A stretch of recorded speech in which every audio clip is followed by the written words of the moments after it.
Je crois qu'on va se tourner vers la salle parce qu'ensuite il faut inciter à lire les textes. Oui, Lisa. Du coup, je reprends la parole, du coup. Bonjour. Je partage totalement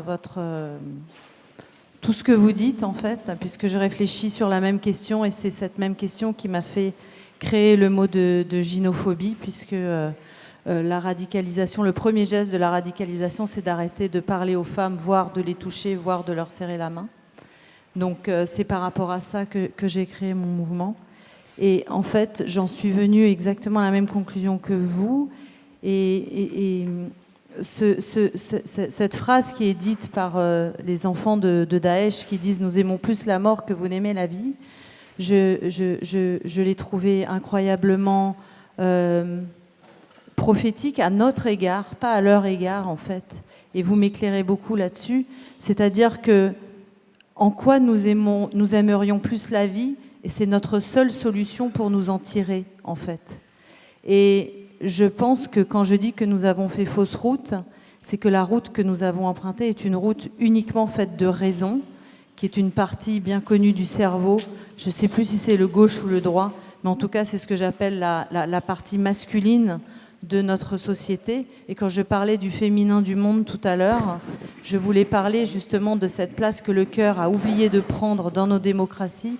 Et je ne suis pas philosophe, je ne sais pas s'il existe une cratie qui démarrerait par le mot cœur. Je ne sais pas comment on dirait en grec ou en latin, parce que je ne suis peut-être pas assez érudite pour ça. Mais je pense que la fausse route dont je parle, c'est ça. Il est urgent de redémarrer par le cœur. Il n'y a que le cœur qui va pouvoir aller au bout de cette révolution. Donc la révolution dont il s'agit, c'est la révolution du cœur. Et je ne sais pas si vous avez un petit élément à me donner par rapport à ça. Peut-être on n'a pas le temps. En tout cas, on pourrait pointer qu'il y a des travaux d'anthropologues qui montrent que l'humanité n'est pas régie que par le cœur, mais aussi par un désir de violence et un désir de mort, et qu'à ce titre-là, peut-être, ce qui attire, c'est non pas le fait de se détourner, c'est pas tant une affaire de se détourner d'une forme de bien, incarné par la démocratie, mais au contraire de se tourner résolument du côté de la violence et de la mort. Pour moi, la démocratie n'est pas le bien. Pour moi, la démocratie telle qu'elle est arrivée aujourd'hui, c'est pas le bien. Mais quand je parle du cœur, c'est une autre manière de penser. C'est ce que j'appelle moi aussi le féminin du monde, qui n'a rien à voir avec les femmes. Et c'est vraiment de ça dont il s'agit. C'est-à-dire que c'est une autre... Pour l'instant, on a été ce qui s'appelle en anglais male fear-driven society, c'est-à-dire la société qui est dirigée par la peur sur un mode masculin. Et c'est ça que Daesh rejette. C'est donc une autre société qu'il faut mettre en place de manière à faire un réel écran et bouclier par rapport à ça. Et c'est la seule manière qu'on a de s'en sortir. Et c'est pas ce qu'entendent les gens, c'est ce que visiblement vous proposez, Rachid Benzine. C'est pour ça que je m'adresse... En tout cas, quand j'ai essayé d'analyser ces discours-là, j'ai vu qu'il faut, pour comprendre, je dirais, ces phénomènes-là, il faut les situer d'un point de vue mondial et vraiment essayer de comprendre ce qui est en train de nous arriver, notamment au niveau de la société, et pourquoi ça émerge à ce moment-là, parce que ça émerge à la fois à cause des guerres qu'il y a eu dans cette région-là, mais pas que cela. Et que nous assistons véritablement à un effondrement de notre ancien monde. Et cet effondrement de notre ancien monde, où on a des valeurs qui sont en train de s'effriter, même si on n'est pas d'accord sur ce que nous mettons derrière ce mot, il n'empêche que la bataille, au lieu d'être menée sur le plan de l'inégalité sociale et économique, va se placer sur l'identitaire. Ce qui fait qu'aujourd'hui, l'identitaire est en train de prendre, je dirais, le dessus sur toute analyse. Et cet identitaire-là va automatiquement créer un eux et un nous. Et quand j'ai essayé d'analyser le processus de passage à la violence, il était en 5 parties. D'abord, il y a la constitution d'un eux et d'un nous. Ensuite, il y a une troisième étape qui est celle du dénigrement. Ensuite, la quatrième étape, c'est le danger au niveau de l'espace symbolique, et cinquièmement, c'est l'idée d'un danger à partir de l'espace physique. Je vous la fais des deux côtés, hein, pour aller très vite, puisqu'il s'agit d'islam et occident, même si on pourrait prendre 2 heures ou 3 heures pour tenter de définir, mais comme on n'a pas le temps, j'irai très vite. Alors d'un côté de l'Occident, en tout cas de ceux qui sont dans la position identitaire, c'est assez simple, c'est nous les Occidentaux, eux les musulmans. Ça commence comme ça. Ensuite, ces musulmans, ils sont méprisables. Il suffit de voir la manière dont ils traitent leurs femmes. L'islam est la religion la plus con, selon Maître Houellebecq. Quatrièmement, les musulmans mettent en cause notre espace symbolique, la laïcité, la république, la démocratie. Cinquièmement, les musulmans sont une menace physique pour nous. Il suffit de voir toutes les violences que nous subissons ici. De l'autre côté, je vous la fais de l'autre côté, il y a nous les musulmans et eux les mécréants. Ça fonctionne de cette manière-là. Ensuite, les mécréants, ce sont des êtres méprisables, avec tout cette processus d'animalisation du porc, etc. Ensuite, ils ne nous permettent pas, ils nous aiment pas parce qu'ils ne permettent pas à nos sœurs de pouvoir se voiler, de travailler, etc. Donc on est empêché d'être dans cet espace symbolique qui va être important. Cinquièmement, l'Occident n'arrête pas de détruire l'espace physique de l'islam, puisque ce qu'il veut, c'est la disparition de l'islam, parce que l'islam est la seule religion ou la seule idéologie disponible sur le marché qui va permettre de contester l'hégémonie de l'Occident.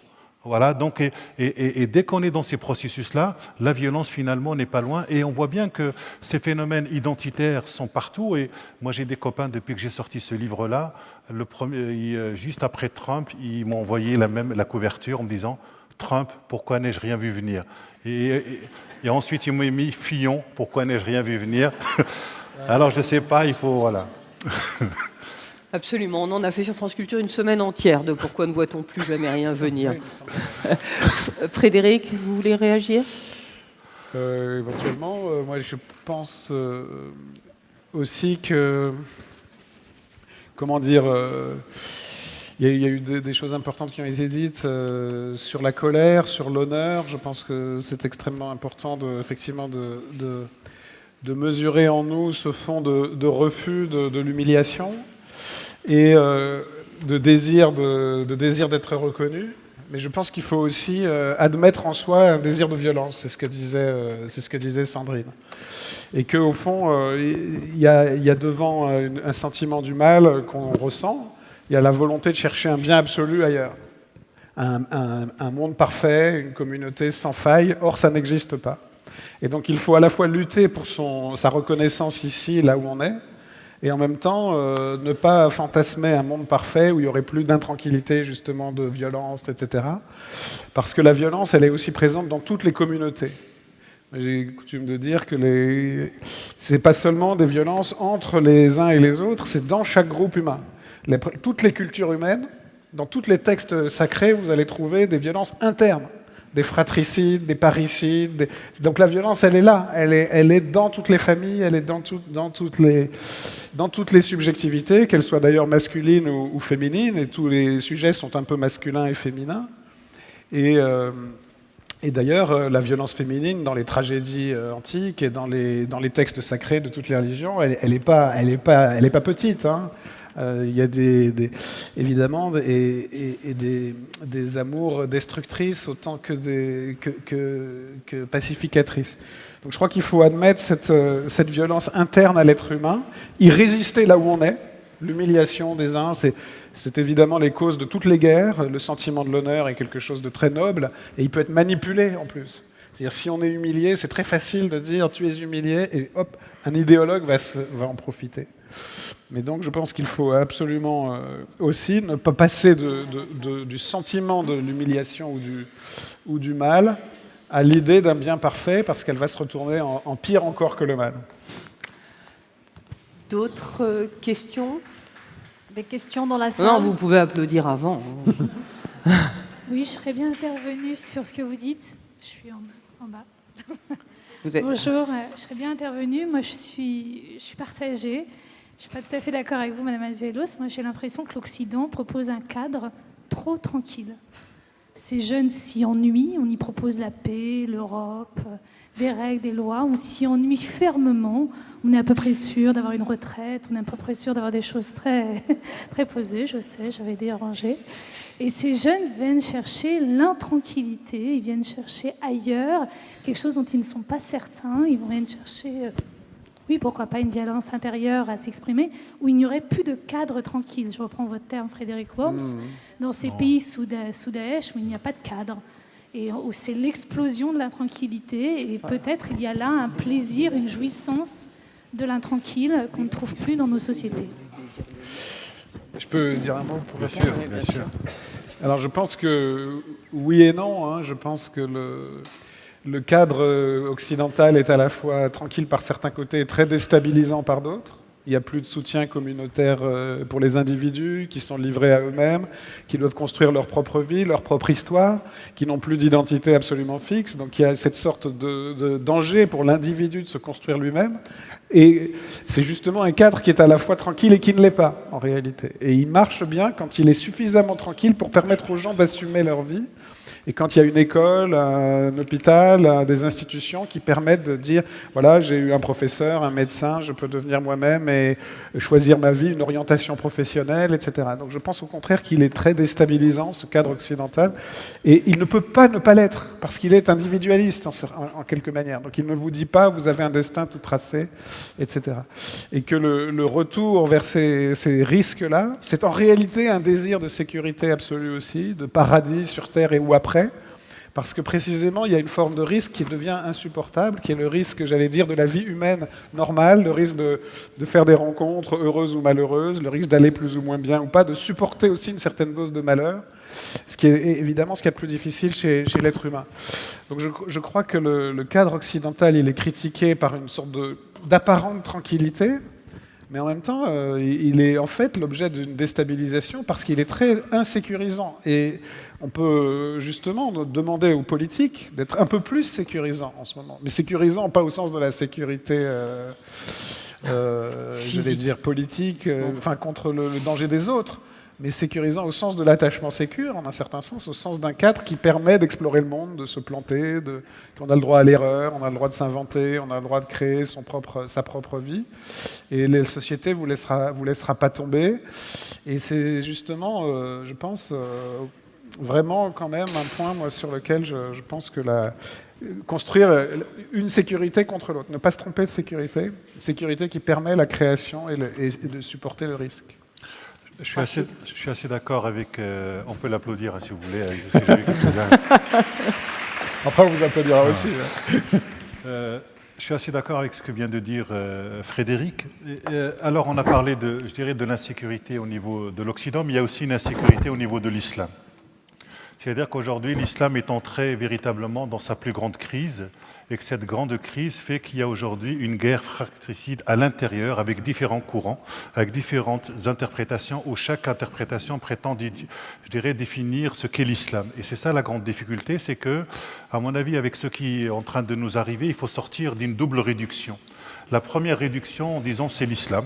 À mon avis, c'est une réduction trop facile. Et l'autre réduction, à mon avis, sur laquelle il ne faut pas tomber, c'est de dire que ça n'a rien à voir avec l'islam. Exactement. Alors, donc il faut éviter, à mon avis, ces deux réductions parce que l'islam, c'est d'abord un certain nombre de groupes, c'est un certain nombre d'interprétations et il faut être conscient là-dessus. Sur la question de l'insécurité, c'est vrai qu'aujourd'hui, le religieux remplit trois fonctions. En tout cas, d'un point de vue islamique, il remplit à la fois, c'est une source, je dirais, c'est un refuge identitaire. Et on voit bien les expressions identitaires qui passent surtout par l'aspect alimentaire et vestimentaire. C'est une source d'espérance pour des millions de gens qui se sentent complètement délaissés par le cours de l'histoire. Et c'est devenu aussi un tremplin politique parce qu'à travers le discours religieux, il y a une possibilité de mobiliser les imaginaires. Et c'est très intéressant de voir comment fonctionne le discours religieux et pourquoi il fait sens. Parce qu'on pense souvent que on se dit, notamment chez un certain nombre de sociologues et des politologues, on se dit, mais finalement, ils ne connaissent pas le Coran, ils ne connaissent pas la tradition prophétique, ils ne prient pas, etc. En vérité, ce n'est pas ça qui est important. C'est comme si on avait demandé à tous les communistes d'avoir compris Karl Marx, le Capital. Ce qui est très important, en tout cas dans le discours qui est véhiculé à travers le religieux, c'est qu'il fait sens. En tout cas, c'est un univers de sens, un univers de représentation, qui à mon avis, passe par trois étapes. Il crée ce qu'on appelle une dette de sens, reconnaissance, obéissance. Et le grand problème, de celui que nous avons en Occident, c'est que nous ne comprenons plus rien aux religieux. Et le religieux devient notre impensé. Et c'est pour ça qu'à un moment, il va falloir aussi le penser, parce qu'on a pensé que ce phénomène de sécularisation ou de laïcisation auquel nous avons assisté allait balayer complètement le sentiment religieux. Et donc, pour nous, la liberté religieuse, c'est simplement une idée, une opinion. Et on a oublié que ce sont aussi des pratiques. Parce que les croyances religieuses, comme toutes les croyances, elles ont des effets sociaux, psychologiques et politiques.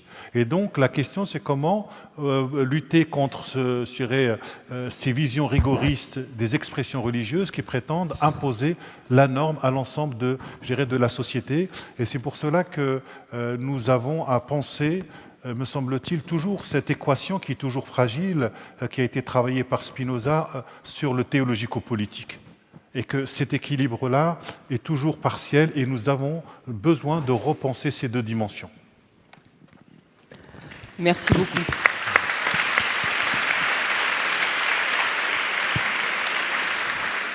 Une autre question? Il nous reste quelques instants.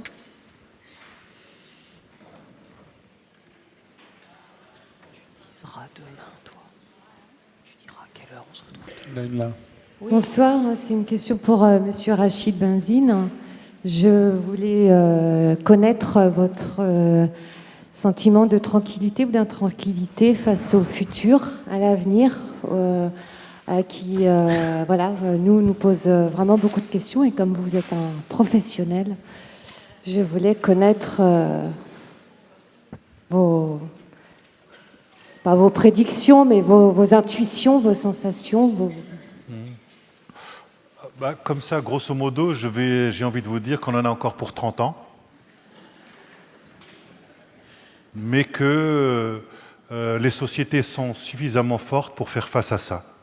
Et on le voit bien que la société n'a pas basculé, ça veut dire qu'il y a vraiment des lieux de résistance et puis il y a vraiment des lieux d'espérance dans cette société et qu'il ne faut pas désespérer des hommes ni de la société comme on a tendance trop à le faire. Voilà.